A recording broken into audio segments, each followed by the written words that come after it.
Hai Sobat TBB, takut bener bah? Hari ini di malam yang sunyi ini dan menegangkan ini, kita sedikit membahas horor pengalaman dari teman kita dan kisah kelam yang dia lalui waktu pengalaman hidupnya bertemu dengan makhluk halus.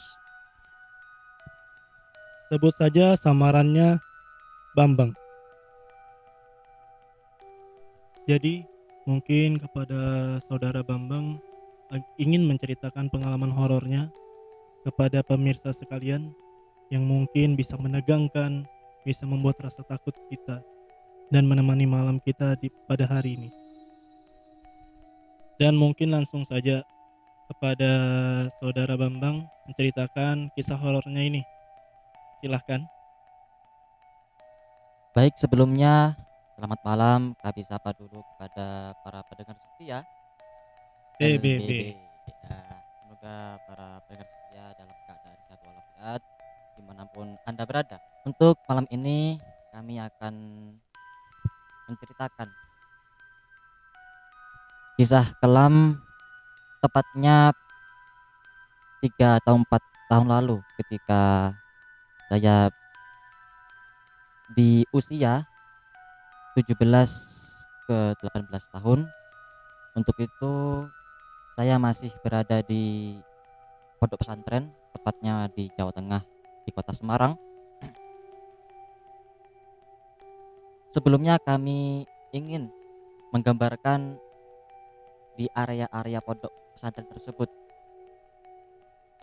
Nah, jadi antara kamar dengan kamar mandi itu jaraknya sekitaran kurang lebih 60 hingga 70 meter.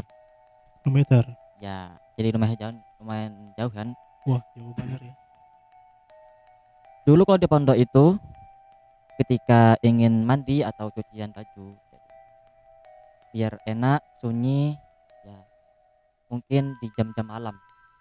Jam Nah, malam ya. Waduh. biar Sa- tidak ada terganggu dengan teman-teman, ya kan, nggak ramai, biar sunyi. Ketika itu tepatnya pada malam Jumat, saya masih ingat betul, malam Jumat jam 10 atau 11 malam, ketika saya ingin cuci baju, di sebelah kamar mandi terdapat keranda. Wah, Randa. Iya, keranda. Karena setiap santri atau pengurus hingga pengasuh ketika meninggal, ada beberapa santri dan pengurus itu dimakamkan di sebelah pondok pesantren. Makan ikan pondok pesantren ya? Iya, betul sekali. Wah, Nah, singkat cerita, ketika saya sendirian waktu itu lagi mencuci baju, tiba-tiba ada suara dari sebelah, tepatnya di keranda tersebut. Dan ketika saya mendatangi keranda tersebut, tiba-tiba keranda itu terbang sendiri. terbang sendiri. Iya, terbang sendiri. Oh, jadi ini kisah lompor ya? Iya, bisa dibilang begitu. Nah, pada waktu itu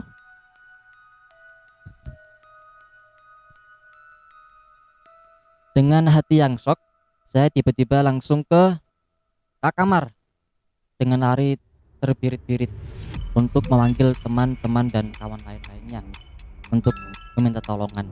Pertolongan ya? Iya, Berarti Karena- lompornya itu terbang menuju arah sampean gitu. iya betul sekali, menuju ke arah kamar mandi. Iya. Ya.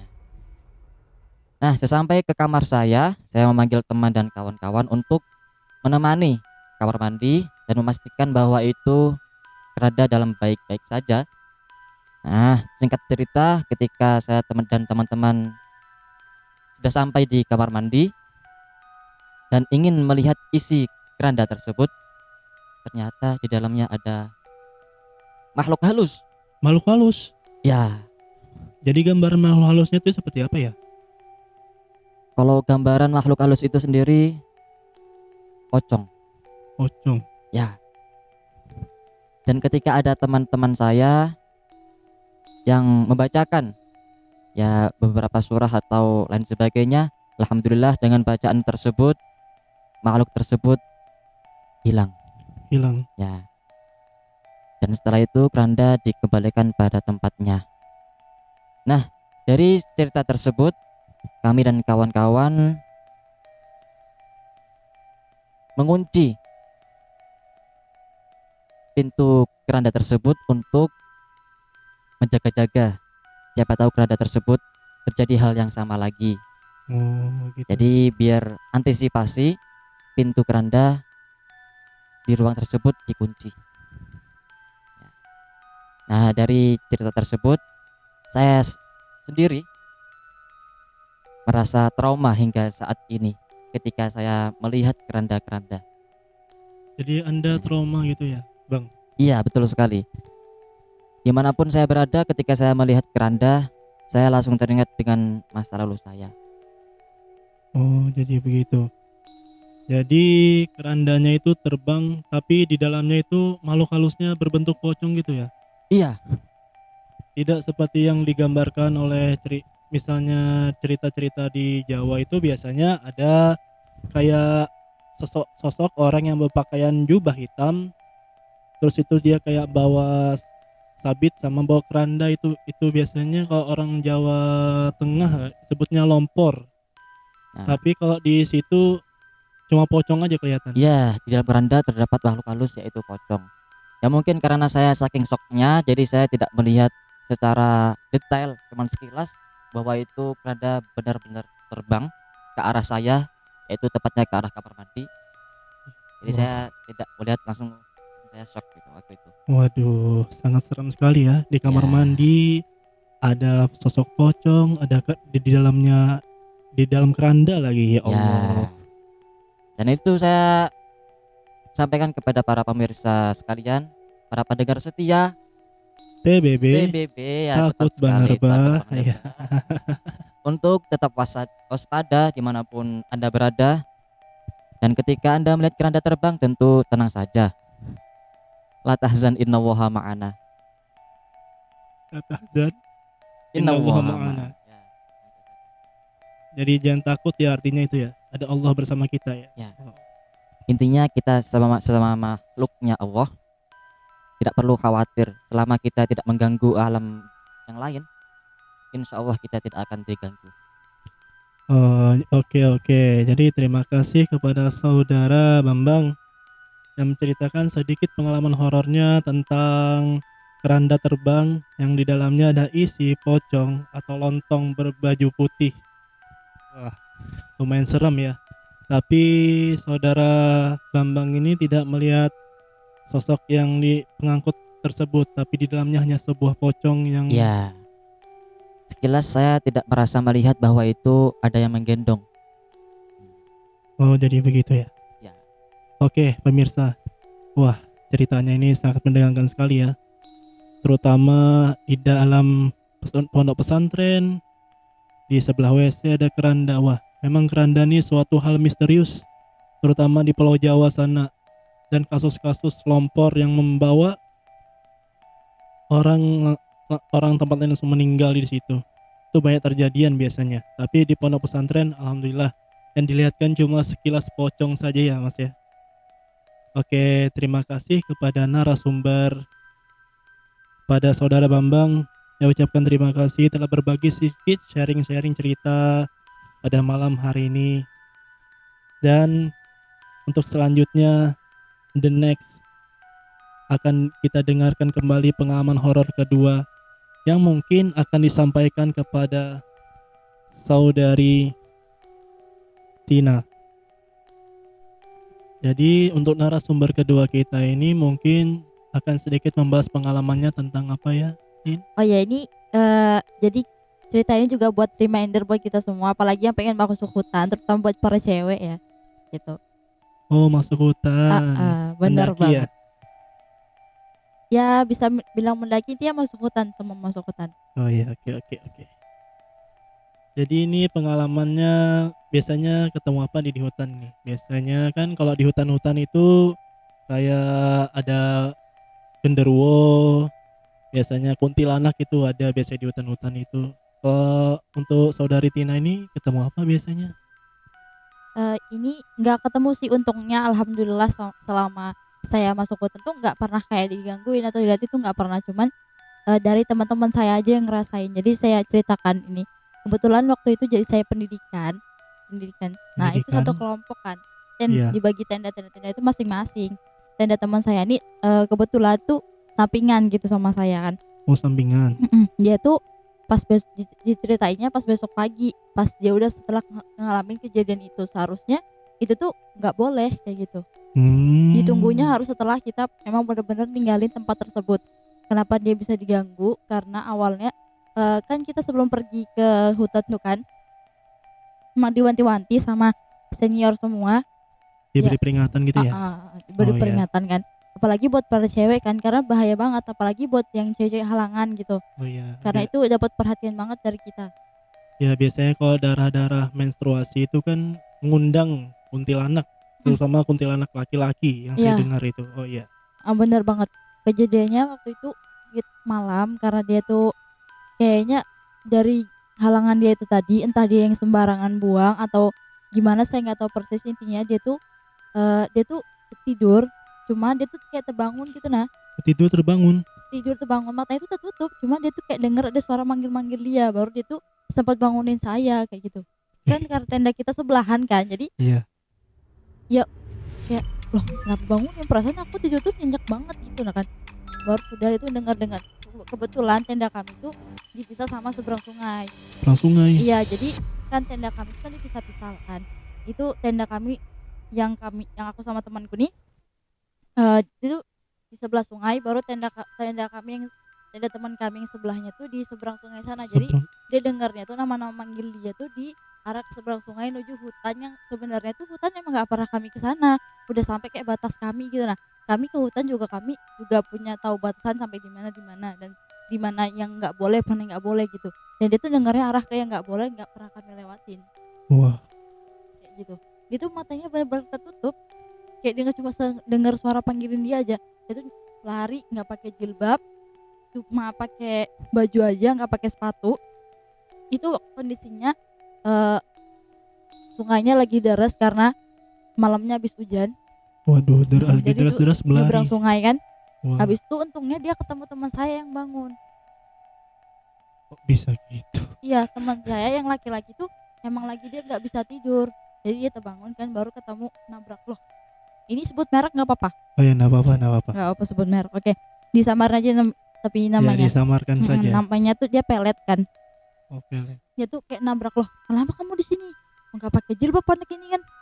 Baru dia tuh bilang, maaf bang. Loh kenapa gitu kan, baru dia dibangunin kayak diguncang-guncang gitu. Baru teman saya tuh, untungnya teman saya tuh kayak pintar yang kayak gitu-gitu loh bahasanya, yang gimana sih, ngerti. Oh, kayak orang gitu. pintar gitu ya. Oh, iya. Ya jadi dikaituin, baru akhirnya dia sadar, diantarin lagi ke tendanya. Habis itu dia ditemenin sampai dia benar tidur, baru ditinggal lagi. Dan besok paginya dia tuh cerita. Dan sebelumnya itu, sebelum dia ngerasain itu, 2 hari atau sehari sebelumnya, dia tuh kayak ngelihat sosok makhluk besar. Makhluk besar. Iya, yang makhluk besar yang benar-benar yang ngeliatin dia sama teman saya. Saya tuh nggak ngerasain apa-apa, cuma yang ngerasain dia sama teman saya satunya lagi yang cewek. Kami itu total perempuannya ada 9, kalau nggak salah ya, seingat saya. Baru yang cowoknya itu ada 10, jadi totalnya 11 orang. 11 orang. Iya, 19. 19. 9 cewek 10 cowok. 9 cewek 10 cowok. Jadi yang dia ceritakan itu melihat sosok besar ya.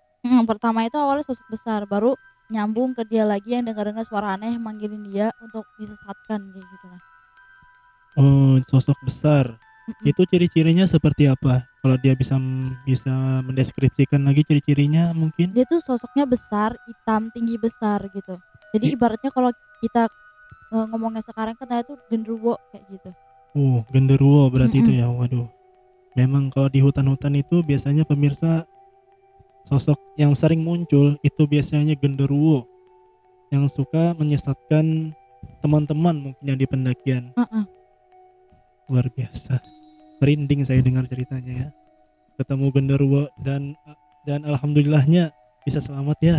Alhamdulillah, untungnya dia tuh ketemu teman saya yang tadi. Kalau nggak tahu, itu pasti bakalan banyak disalahin yang di situ.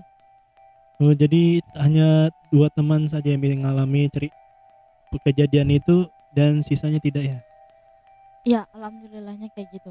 Tapi setelah yang ini sejangka waktu 2 tahun atau 3 tahun kemudian kami kan lagi ngadain pendidikan juga, dan itu kejadiannya yang sama. Sama. Gara-gara kecerobohan si junior kami ini tadi. Gara-gara masalah halangan dia yang itu yang sembarang apa segala macam, padahal remindernya sebelum berangkat udah kami kasih tahu. Cuma gara-gara dia yang lupa, jadi ya begitu. Hampir aja dia hilang. Ya Allah, sangat seram sekali ya.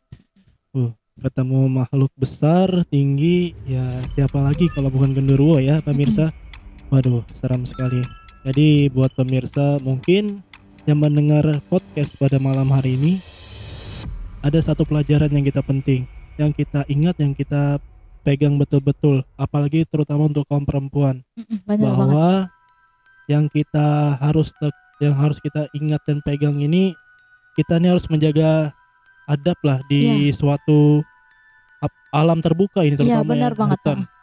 Itu penting banget sih kayak gitu. Penting karena ibaratnya nih ya kayak apa, kalau kita nak menjaga adab di situ mungkin akan memancing makhluk astral.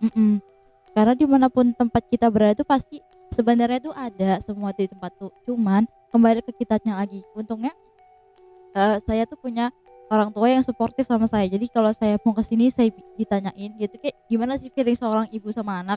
Iya, Jadi betul. kalau mau kemana-mana ditelepon, gak kemana-mana sih, maksudnya kayak orang tua nih, anakku nih kayak punya pengen jalan jauh gitu, jadi ditelepon, diingatin terus kalau misalnya mau masuk kayak gini ya baca ayat kursi terus, sholawat, zikir, permisi bismillah kayak gitu. Pokoknya jangan selalu lupa, soalnya itu tuh emang bener penting banget sih. Apalagi ibaratnya kan kita ini tuh lahan terbuka, baru kita nggak tahu punya siapa. Iya, baru betul. yang apalagi makhluk-makhluk yang kayak gitu pasti lebih ganas dong. Iya, dibanding manusia ya. Wah, ceritanya seru kali ya teman-temannya untuk kedua sumber sekaligus. Wah, ceritanya ini sedikit sangat menyeramkan sekali.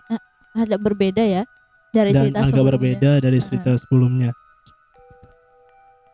Jadi cerita kedua ini sangat menyeramkan guys ya, dibanding cerita yang pertama. Wah, sangat serem betul ya. Biarpun beda tapi tetap kerasa gitu. Yang mana tadi cerita pertama itu tentang lampor kalau nggak salah, dan itu ada filmnya juga gitu kan. Iya, dan ini yang pendaki ini juga luar biasa serem juga ya. Ada juga ceritanya mungkin. Ada juga.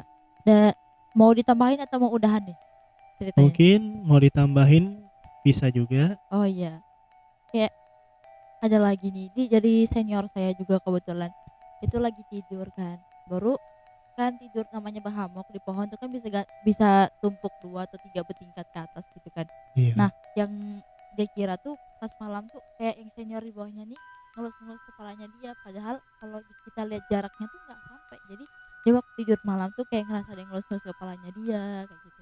Oh, ada yang ngelus-ngelus kepalanya dia. Ada yang ngelus-ngelus kepalanya dia kayak gitu.